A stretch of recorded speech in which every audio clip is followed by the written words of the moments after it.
हे बाबा धवळेश्वराय नमो नमः।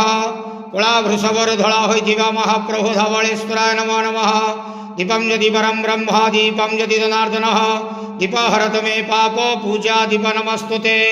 बाबा धवळेश्वर महाप्रभु संसार सुखी रखंतो। आज पवित्र माघ मासर शुभ सोमवार रे समस्त श्रद्धालु भक्त मानक आशीर्वाद करंतु।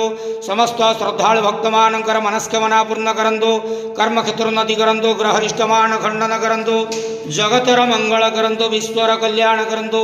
आपणकर नाम विख्यात करंतु। सेवकर डाक श्रवण करंतु। समस्त द्वादशा भक्त मानकर मनस्कामना पूर्ण करंतु। हे बाबा धवळेश्वराय नमो नमः। संसार सुखी रखंत आनंद केवार हरि बोलो।